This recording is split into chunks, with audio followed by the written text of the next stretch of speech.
I had been balancing my checkbook at the kitchen table when I noticed something off.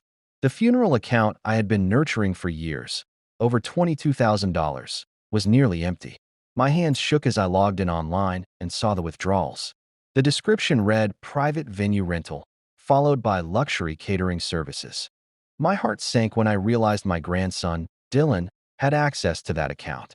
I had given him the information last year when I had pneumonia, just in case something happened to me. He was supposed to be my emergency contact, my trusted family member. Now I stared at the screen showing $847 remaining where there should have been my entire life savings for a dignified burial. My wife's funeral 5 years ago had cost $18,000, and I had worked double shifts at the mill for 3 years after that to rebuild this fund. Every penny represented hours of backbreaking work, sacrifice, and planning. My vision blurred as rage and disbelief fought for control. I picked up the phone, ready to call him. Just before you continue to watch, Joe would like you to subscribe to this channel and like this video. It would encourage him to keep his streak of thrilling revenge stories for you to watch. All right, back to the story. When Dylan answered, music blasted in the background, and he laughed like nothing was wrong. Bass thumped so loud I could barely hear his voice. "Yeah, Grandpa, I used it. Don't worry, you'll be gone for years anyway.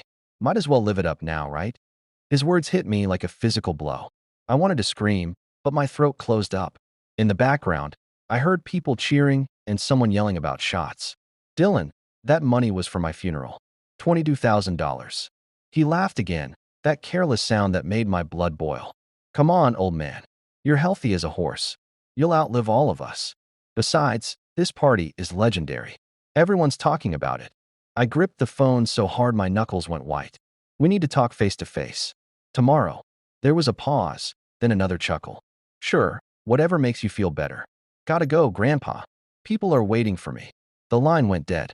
I sat there in my kitchen, staring at nothing, realizing my grandson had just stolen my dignity and laughed about it. I decided I wouldn't just talk, I would plan. I remembered when Dylan's mother, my daughter Clara, cried on my porch years ago. She had been holding a report card with failing grades and a note from the principal about Dylan's behavior. "Dad, he's spoiled. He doesn't respect anyone, not even me." I had defended him then, saying he was just young and restless, that boys went through phases. I had even paid for a private tutor, thinking education would fix his attitude. Clara had looked at me with tired eyes and said, "You're making it worse by always rescuing him." But I had ignored her warning, believing that love and support would eventually turn him around. Now, sitting in the same kitchen where we had that conversation, I saw how wrong I had been. Every time I had covered for him, paid his debts, or made excuses, I had enabled this monster of entitlement. The betrayal cut even deeper because I had fought so hard to believe in him when everyone else had given up. My hands trembled as I pulled out an old photo of Dylan as a boy, smiling innocently. That child was gone, replaced by someone I barely recognized. I promised myself Clara would see justice this time. 2 days later, I drove to his house on Maple Street. His driveway was still full of trash bags, beer cans, and discarded glow sticks from the party. Red Solo cups littered the lawn, and someone had spray-painted something crude on his fence. I knocked hard on the front door, 3 sharp raps that echoed. He opened it wearing sunglasses at noon, smirking like he owned the world. "What? Grandpa, you jealous you weren't invited?" His breath smelled like stale alcohol. Behind him, the house was destroyed, furniture overturned, walls scuffed, carpet stained with things I didn't want to identify. I counted at least 15 people passed out on couches and the floor. My funeral money had paid for this chaos. "Can we talk inside?" I asked quietly. He shrugged and stepped aside. As I walked through the wreckage, I saw receipts on the counter: $4,000 for the DJ, $3,500 for catering, $2,800 for alcohol. Each number was another knife in my back. My silence scared him more than any shouting could.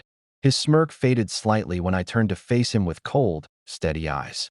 I told him, "You'll regret this sooner than you think." That evening, I called Clara and Dylan's younger brother, Luke, to my house. Clara arrived first, her face already showing she knew something was wrong. Luke came 10 minutes later, still in his work uniform from the hardware store. When I laid out the bank statements on my dining table, Clara nearly fainted. She grabbed the edge of the table to steady herself, her face going pale. Dad, no. Tell me he didn't. Luke picked up one of the statements and read it carefully, his jaw clenching tighter with each line. He's finally gone too far, Luke muttered, throwing the paper down in disgust. Clara started crying, not the gentle tears I had seen before, but deep, racking sobs that shook her whole body. I told you years ago, Dad. I told you he was out of control. We sat in heavy silence for several minutes, the weight of betrayal pressing down on all of us. Finally, I spoke. We can't let this pass quietly. He thinks money means power, but he's about to learn otherwise. Luke nodded firmly, his loyalty never in question. Clara wiped her eyes and looked at me with something I hadn't seen before, determination. She suggested I hit him where it hurt most. I visited my attorney, Mr. Klein, the next morning at his office downtown. He had been holding my will for years, untouched since my wife passed. The leather folder sat in his filing cabinet, gathering dust, waiting for the day I would need it. I slid the funeral fund account papers across his polished desk. Change everything, I said firmly. His eyebrows raised as he reviewed the withdrawal records, his expression shifting from professional neutrality to genuine shock. Mr. Whitman, this is theft. You could press criminal charges. I shook my head. I want something that lasts longer than a court case. I want him to understand consequences. Mr. Klein leaned back in his chair, fingers steepled under his chin. Then let's make him feel the weight of what he stole. We spent the next 2 hours drafting new documents. Every mention of Dylan's name was removed from my will, from property deeds, from beneficiary lists. Where his name once appeared, I added Clara and Luke, along with several charities I had always admired. Mr. Klein made notes in the margins, his pen scratching across legal paper with finality. I signed papers that would change Dylan's future forever. Back at home, I called Dylan that afternoon and told him I was planning to replenish the account by selling a piece of family land. It was a 40-acre plot my father had left me, undeveloped but valuable. His greedy tone gave him away instantly, his voice perking up with interest. Well, make sure I'm listed on that sale, Grandpa. You know, for tax purposes. I acted as though I hadn't noticed the manipulation in his words. I'll think about it, I said carefully. Inside, I smiled, knowing he had no idea I had already removed him from every inheritance document. The land would go to Clara and Luke equally, just as I had instructed Mr. Klein. Dylan kept talking, spinning fantasies about what he would do with his share of the money. A new truck, maybe a boat, definitely a better apartment. Each word revealed more of his character, or lack of it. I let him talk himself into a deeper hole, never correcting his assumptions. When he finally paused for breath, I said casually, "Why don't we meet to discuss the details?" He begged to meet about the land, suggesting that very evening. I agreed, setting the trap carefully. Dylan showed up at my porch with flowers and a cheap smile. The bouquet looked like something he had grabbed from a gas station. Wilted carnations and baby's breath already browning at the edges. "Sorry about the mix-up, Grandpa.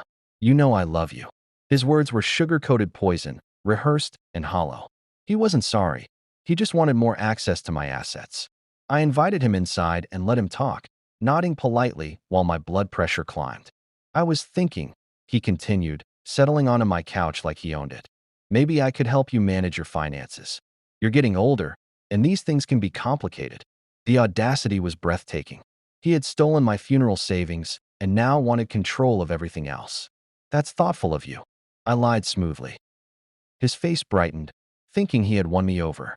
He launched into a pitch about investment opportunities and how he had been learning about money management. Every lie only added fuel to my fire. I poured him coffee and listened, my face a mask of consideration. Then he asked the question I had been waiting for: if he could manage the land sale personally, taking a commission for his services. Unknown to him, Luke sat in the kitchen, recording the entire conversation on his phone. I had positioned Luke there before Dylan arrived, hidden behind the partially open door where he could capture everything. Dylan's voice was clear as he admitted spending the funeral savings without guilt. "Come on, Grandpa, you're old. What do you need money for? You should be happy I'm living life." Luke later told me his hands shook with anger as he recorded those words. Dylan continued digging his grave deeper, explaining how he deserved the money more because he was building a future while I was just waiting to die. The cruelty was casual, almost offhand, like he was discussing the weather. He talked about his plans to flip the land for profit, maybe double the investment if he played it right. You'd get a cut, of course, he added, as if that made his scheme acceptable. I asked careful questions, drawing out more details, more confessions. By the time he left an hour later, we had 43 minutes of recorded evidence. Hearing that recording played back later made my blood boil, but it also steeled my resolve. That recording would soon go public, and Dylan would face the consequences of his own words. Word started spreading in town about Dylan's wild party within days. Neighbors complained about broken fences, stolen mailboxes, and police sirens at 3 in the morning. Mrs. Patterson from down his street called me directly, her voice shaking with anger. "Tom, your grandson's friends destroyed my garden. 30 years of roses, trampled." Mr. Kowalski reported his car had been keyed during the party. Parents didn't want their kids near Dylan anymore, spreading warnings through school pickup lines and church gatherings. The local grocery store manager told me Dylan had been asked to leave after causing a scene about his declined credit card. His reputation was burning faster than I could have planned. People I had known for decades approached me with sympathy, asking if I was okay, if I needed help dealing with my troubled grandson. Dylan brushed it all off when I heard through Clara, claiming people were jealous of his success and popularity. But I saw the truth. His friends were disappearing, invitations drying up, and his social media posts getting fewer likes. I didn't have to lift a finger to destroy his standing in the community. His own arrogance was building my case brick by brick. I decided the next blow would be legal and devastating. With Mr. Klein's help, I froze every joint account Dylan thought he had access to.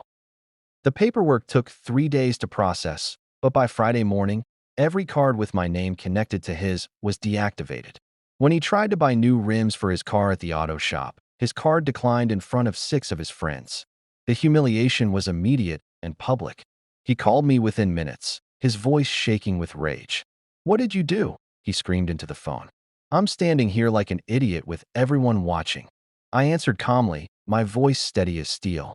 "I just took back what's mine, Dylan. Every account you accessed, every card you used. All mine, never yours." Silence followed, heavy and shocked.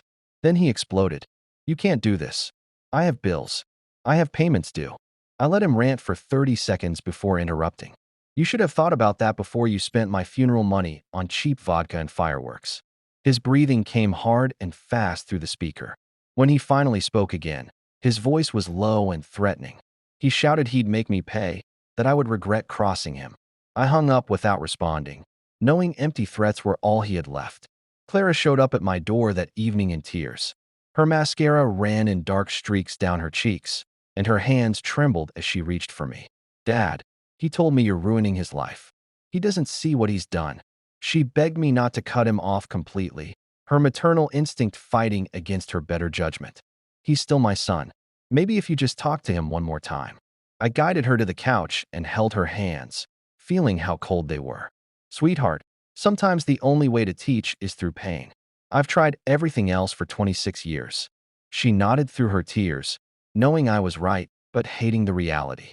"When did he become this person?" she whispered. We sat together for an hour, sharing memories of the boy Dylan used to be. The one who brought me dandelions, who helped me fix the fence, who cried when our dog died. That boy was gone, buried under layers of entitlement and selfishness.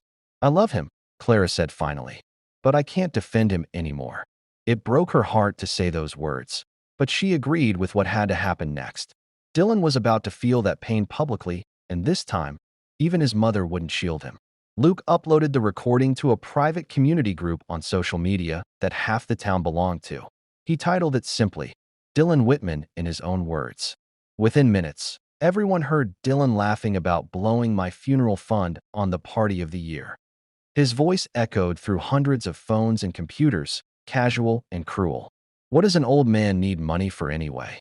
The comments section exploded immediately. "Ungrateful brat," wrote my former co-worker from the mill. "Disrespectful and disgusting," commented the pastor's wife. "This is what's wrong with young people today," added the school principal. Shares multiplied. 50, then 100, then 200. People who didn't even know Dylan were outraged by his callousness. Local business owners commented that they would no longer serve him. The community center director said he was banned from all events. Dylan's phone blew up with messages, notifications pinging constantly, but none were supportive. Former friends distanced themselves publicly, posting comments about how they never really knew him. His ex-girlfriend called him a sociopath. By midnight, over 500 people had heard the recording. Dylan's social existence was obliterated in a single evening. He came storming to my house the next morning, his face purple with rage. He pounded my door so hard my windows rattled in their frames. I heard him before I saw him, his fists hammering against the wood like he wanted to break through. When I opened the door, he pushed past me without invitation, screaming so loud my ears rang. "You humiliated me. Everyone in this town has heard that recording. My boss called me this morning and fired me." His face was red with fury, veins standing out on his neck. "You destroyed my life." I stood tall despite my 74 years, meeting his rage with cold calm. "No, Dylan, you humiliated yourself. I just made sure people heard the truth." That stopped him in his tracks for the first time in his adult life. He stood there, chest heaving, fists clenched, trying to find words that wouldn't come. "You're supposed to support me," he finally managed. "I'm your grandson." I walked past him to my chair and sat down slowly, making him wait. "Support is earned through respect and love. You showed me neither." His anger crumbled slightly, replaced by something that might have been panic. "What do you want from me?" he asked, his voice cracking. "An apology? Fine, I'm sorry." But his words rang hollow, desperate rather than genuine. He demanded I restore him in the will, said it was his right as family. I looked him straight in the eyes, my voice steady and final. "You are no longer in my will, Dylan.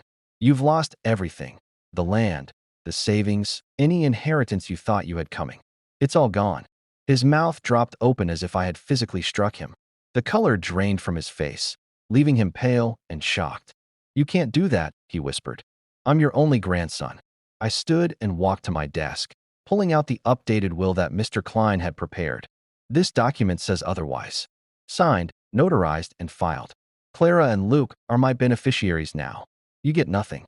He dropped to his knees then, actually dropped to the floor of my living room, his pride finally shattered. "Grandpa, please. I'll fix this. I'll pay you back somehow." But the pleading didn't move me because I heard no real remorse, only panic about losing money he had never earned. "Get up," I said quietly. "Begging doesn't suit you, and it won't change my mind." He stayed there for another moment before slowly rising, his legs shaky. When he found his voice again, it was cold and threatening.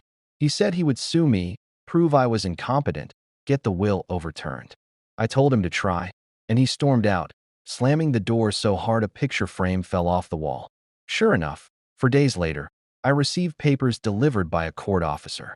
Dylan had filed a legal claim stating I was mentally unfit to manage my finances and make decisions about my estate. The insult cut deeper than the theft ever had. He was calling me senile, incompetent, a danger to myself. Clara called me immediately after she heard, apologizing through tears, even though none of this was her fault. Luke showed up at my house that evening with the name of a lawyer he trusted, a woman named Patricia Brennan who specialized in elder law. We met with her the next morning, laying out the entire situation, the theft, the recording, Dylan's pattern of manipulation. Patricia listened carefully, taking notes, her expression growing harder with each detail. "This is going to be easy," she said finally. "Your grandson has given us everything we need to bury his case." Clara and Luke stood by my side as we prepared our defense, gathering bank records, character witnesses, and medical reports proving my mental competence. My lawyer smirked as she reviewed the evidence. "Let him try? This will backfire spectacularly." The courtroom hearing was set for 3 weeks away, plenty of time to build an airtight response. The courtroom was packed the day of the hearing, every seat filled with curious townspeople who had followed the drama. I saw former mill workers, neighbors, church members, and even the grocery store manager. Dylan sat at the plaintiff's table with a public defender, looking uncomfortable in an ill-fitting suit. The judge, a stern woman named Barbara Thompson, called the court to order and asked Dylan to present his case. "Do you have proof your grandfather is mentally unfit?" she asked, her tone already skeptical. Dylan stammered through half-prepared arguments about my age, about forgetting appointments that I had never actually forgotten, about erratic behavior that he couldn't substantiate. His lawyer looked embarrassed, clearly knowing this case was garbage. Then Patricia stood and addressed the court. Your Honor, we have audio evidence that tells the real story here. Luke played the full recording for the courtroom, every word clear and damning. Gasps filled the room as Dylan's voice echoed through the speakers. He's old. He doesn't need money anyway. Might as well live it up now. The judge's expression shifted from neutral to disgusted. She leaned forward, her eyes locked on Dylan with barely contained fury. The judge slammed her gavel down hard, the sound cracking through the courtroom like thunder. Case dismissed. This is one of the most frivolous and insulting claims I've seen in 20 years on this bench. Dylan's face went pale, all color draining as he realized his gamble had failed completely. And young man, Judge Thompson continued, pointing directly at him. Consider yourself lucky I don't fine you for wasting this court's time and attempting to exploit elder abuse laws for personal gain. The courtroom remained silent, everyone watching Dylan's public destruction. His lawyer quickly gathered papers and left, wanting no association with this disaster. Clara hugged me tightly, tears of relief streaming down her face. Luke shook my hand, pride evident in his grip. The judge added one final comment before adjourning. Mr. Whitman, you have my deepest sympathy. Family betrayal is perhaps the cruelest form. As we walked out, townspeople approached to congratulate me, to express their disgust at Dylan's actions. For once, Dylan had no words, no excuses, no smirk. He stood alone near the courtroom exit, watching his world collapse around him. But his humiliation was not over yet. I had one more lesson planned. That Sunday, Pastor Williams asked me to speak at the morning service about family honor and responsibility. The church was unusually full, word having spread that something significant would happen. I walked to the pulpit with my Bible and notes, looking out at familiar faces including Dylan, who sat in the back pew looking miserable. Clara had convinced him to attend, saying it might help repair some damage. I began speaking about what family meant in Scripture, about the fifth commandment to honor your father and mother, extending to all family elders. My words were calm and measured, but every line carried weight. I talked about sacrifice, about working double shifts so your children could have better lives. I discussed respect, earned through love rather than demanded through obligation. I mentioned betrayal without naming names, but everyone knew exactly who I meant. With Dylan sitting in the pews, I told the congregation about trust broken, about sacred bonds severed by greed. My voice never wavered as I described how elders in our community deserve dignity, not exploitation. The church was absolutely silent, everyone hanging on each word. Dylan squirmed under the collective stares of people who had known him since childhood. The pastor made him stand up in front of everyone. When Dylan stood, his legs visibly shaking, Pastor Williams asked him directly, "Do you have anything to say to your grandfather and this community?" The question hung in the air, heavy with expectation. Every eye in the church turned toward the back pew where Dylan stood, his face red with shame and anger mixed together. He mumbled something inaudible, his head down. "Speak up, son," the pastor prompted, not unkindly but firmly. "I'm sorry," Dylan said louder, but the words came out flat and lifeless, like reading from a script he didn't believe. I was wrong, but there was no emotion behind the apology, no genuine remorse. It was exactly what Pastor Williams had taught us not to do, apologizing to escape consequences rather than from true repentance. People shook their heads, disappointed but not surprised. His apology meant nothing when his actions spoke so much louder, when he had shown no real change or understanding. An elderly woman in the third row actually said "shame" loud enough for everyone to hear. Dylan sat back down quickly, his face burning. After the service, people avoided him, walking wide circles around where he stood in the fellowship hall. Even the teenagers, usually rebels themselves, wanted nothing to do with him. I decided his lesson needed one final chapter, something he would never forget. I went to Riverside Funeral Home and prepaid for everything with the little savings I had rebuilt. The director, Mr. Hammond, knew me from planning my wife's service years ago. I explained what I wanted, something unusual but important. Hold a rehearsal service. I want it completely set up as if it were real. And I want my grandson Dylan invited. Mr. Hammond looked confused but agreed, used to strange requests from grieving families. We scheduled it for Wednesday afternoon. I called Dylan and told him we needed to discuss reconciliation at the funeral home. He arrived looking suspicious but curious, probably hoping I had changed my mind about the will. When he walked into the chapel, his face went blank with shock. A casket stood at the front, surrounded by flowers and candles. Hymns played softly from speakers. The smell of lilies filled the air. Everything was exactly as it would be for my real funeral. I walked in beside him, very much alive, watching his confusion turn to horror. "What is this?" he whispered, his voice tight with fear. People from our church sat in pews, witnesses to this unconventional lesson. I told him, "This is the funeral you tried to steal from me." Dylan's face crumpled, fear and guilt warring across his features. "Grandpa, stop, please. Don't do this." But I walked him toward the casket, my hand firm on his shoulder. "You wanted my funeral money to be party money. You laughed about me being dead someday. Now stand here and face what you almost took away." The reality hit him like a sledgehammer. This wasn't abstract money in an account. This was death, finality, the end of a person he claimed to love. Tears finally ran down his cheeks, the first genuine emotion I had seen from him in years. "I didn't mean it like that," he choked out. "I wasn't thinking about you actually dying." I made him stand there for 5 full minutes, looking at what his greed had tried to destroy. The witnesses from church watched silently, some with tears of their own. Clara stood near the back, her hand over her mouth, torn between maternal love and support for what I was doing.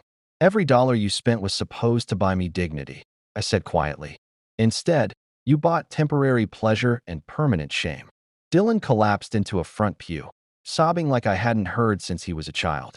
His whole body shook with the weight of what he had done, finally understanding on a visceral level. But tears alone wouldn't fix this damage. Clara approached me after most people had left the funeral home. Dylan sat alone in the chapel, still crying, while we talked in the hallway. "Dad, will you forgive him?" she asked, her voice pleading. I looked back through the doorway at my grandson, broken and lost. I shook my head slowly. Forgiveness is earned through changed behavior, not begged for with tears. He needs to prove he understands what respect and family mean. Luke joined us, agreeing with my stance. "He's had chances for years, Mom. Every time someone rescued him, he learned nothing." Clara nodded reluctantly, knowing we were right even though her heart ached for her son. For the first time in Dylan's life, he had no defenders left. His mother wouldn't make excuses. His brother had turned away. His grandfather had drawn a line. He was completely alone with his choices and their consequences. That isolation was perhaps the hardest lesson of all, realizing that actions destroy relationships that can't simply be rebuilt with apologies. We left him there in the chapel for another hour, sitting with his thoughts and the reality of what he had become. When he finally emerged, his eyes were red and hollow, his spirit visibly broken. But I had one more thing planned for him, one final consequence that would cement this lesson forever. 2 days after the rehearsal funeral, I arranged for Dylan to volunteer at Riverside Memorial Cemetery as part of a community restitution program. I had spoken with the cemetery director and Judge Thompson, who agreed this was appropriate consequence for his actions. When I visited the cemetery that Saturday morning, Dylan was there, standing beside a fresh grave site with a shovel in his hand. His expensive sneakers were caked with mud, his designer jacket discarded on the ground nearby. Sweat ran down his face despite the cool morning air. He was helping the groundskeeper dig graves, mow endless rows of headstones, and carry heavy memorial stones to new plots. The work was backbreaking, humbling, and exactly what he needed. When he saw me approaching, he looked at me with hollow eyes, all arrogance finally gone. He didn't speak, just leaned on his shovel, exhausted physically and emotionally. I stood beside him, looking out across the cemetery where hundreds of lives had ended, where families came to remember dignity and legacy. The place he had mocked with his casual comments about my death now surrounded him, demanding his labor and his respect. I told him quietly, "This is where your greed brought you, not to parties or success, but to the very place you treated as a joke." I walked away from the cemetery knowing Dylan had finally seen consequences that couldn't be erased with charm or manipulation. He wasn't at a party surrounded by fake friends. He wasn't in a courtroom making excuses. He wasn't at a family table taking up space he hadn't earned. He was standing in the very place he had mocked, where lives end and legacies are measured. My legacy would not be defined by his theft, but by my refusal to let disrespect go unpunished. His legacy? That was for him to rebuild from nothing, one shovelful of dirt at a time. The groundskeeper told me later that Dylan worked harder than any volunteer he had ever supervised, perhaps finally understanding the weight of mortality and respect. Whether this lesson would stick remained to be seen, but I had done everything in my power to teach it. Dylan would never touch my name, my reputation, or my money again. The will remained unchanged, the trust forever broken. As I drove home that morning, past the cemetery gates where my grandson worked among the dead, I felt something I hadn't experienced in months: peace. Not happiness, not satisfaction, but the quiet peace of knowing I had stood up for myself when it mattered most. That night, I slept deeply and dreamlessly for the first time in years, my dignity restored and my future secure. If you enjoyed this story, make sure to like this video, comment, and smash the subscribe button. Also check out other videos on the channel. Joe's got more interesting stories for you.